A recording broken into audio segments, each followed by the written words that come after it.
रामभाऊ श्रीपती कराळे कारेगाव. कारेगाव. मग इकडे का राहताय तुम्ही असे? हा? इकडे का राहताय रोडवर? रोडवर का राहताय? हा? पाय बोर्डात पाय मोडले? मोडला एक पायी हा. आणि एक आता हे रोग निघाला ना काय. कोणता रोग निघालाय? कोणता रोग वगैरे काय निघाला नाही? तुम्हाला घरचे नाहीत का कोण?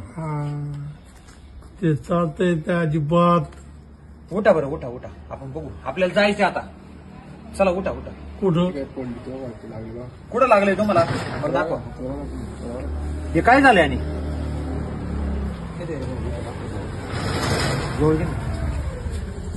हे काय झालंय? खाज होते. खाजवते? मग याच्यावर उपचार नाही केले का? सगळे खाज होते असं. खाजवते? खाज होते, बाकी काय रोग नाही. बरं बरं, रोगाचा नाही काय विषय. चला उठा, जायचं आपल्याला आता दवाखान्यात. जय शिवराय. तुम्ही त्या दिवशी या बाबांचा व्हिडिओ पाहिला असेल. यांना आपण पेठ मनसर या ठिकाणावरून घेऊन आलो होतो रात्रीच्या वेळेस. तर बाबांचं वय 85 वर्षे. तर बऱ्याच दिवसापासून ते आपलं आयुष्य रोडवर जगत होते. सांभाळायला कोण नाही आणि थंडीत वगैरे ते तिथं पडून होते. तर त्यांना आपण आश्रमात घेऊन आलो का जिथं आज ह्या लोकांना एक हक्काचं घर भेटतं. तर व्हिडिओ तुमच्यापर्यंत पोहोचवतोय. आज त्यांनी बरेच दिवस आपलं आयुष्य रोडवर जगले. त्यांना आपलं म्हणणारं कोण नव्हतं आणि आज आपण छत्रपती शिवरायांच्या आशीर्वादाने या लोकांसाठी काम करतोय. ते पूर्ण असं आंघोळ नसल्यामुळं आंघोळ नाही केली 8 दिवस. 8 दिवस त्याच्यामुळे ना आंघोळ नाही त्यामुळं खाजावं. हे पूर्ण अंगाला सगळ्या जखमा झालेल्या आहेत आणि एकदम आता त्यांच्यावर जसे उपचार होतील तसं आपण करायचं काम करतोय. मी काल एक मदतीसाठी आव्हान केलं. आता माझ्याकडून जेवढं होतंय तेवढं आपण यांच्यासाठी करायचा प्रयत्न करतोय. माळकरी माणूस आहे. तर आज त्यांना आपण एक चांगल्या कुटुंबात आणलंय. तिथं ते राहत आहेत, व्यवस्थित जेवतायत. त्यांची सगळी काळजी आपण सगळेजण या ठिकाणी घेतोय.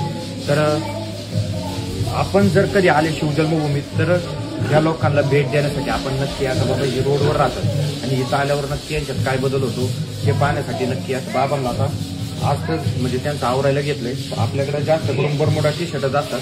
बाबा म्हणजे मला असेच कपडे घालायचे पहिल्यापासून सवय. तर त्यांना संध्याकाळपर्यंत आपण असे कपडे पण घेऊन येऊ. पण आता त्यांना औषधं वगैरे लावायचे त्याच्यामुळं हे सगळ्या जखमा पूर्ण खराबच झालेले. आता ते व्यवस्थित 8-10 दिवस तरी ते रिकवर व्हायला लागतील.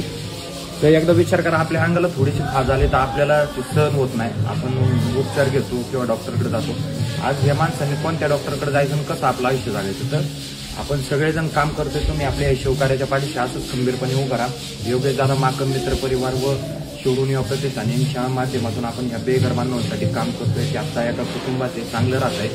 तर ज्यांनी मदत केली, मी काल बाबांचा एक व्हिडिओ टाकला होता. आपणही पुन्हा फुलाची पाकळी मदत करा. आपल्याकडूनही झाली तर नक्की करा आणि यांचा परत बदल झालेला व्हिडिओ नक्की पहा. नंबर सांगतो 7709092527. याच्यावर आपण संपर्क करू शकता. अशा लोकांची माहिती देऊ शकता किंवा आपल्या सोयीची मदत करू शकता. जय हिंद, जय महाराष्ट्र, जय जिजाऊ, जय शिवराय, जय संभाजी.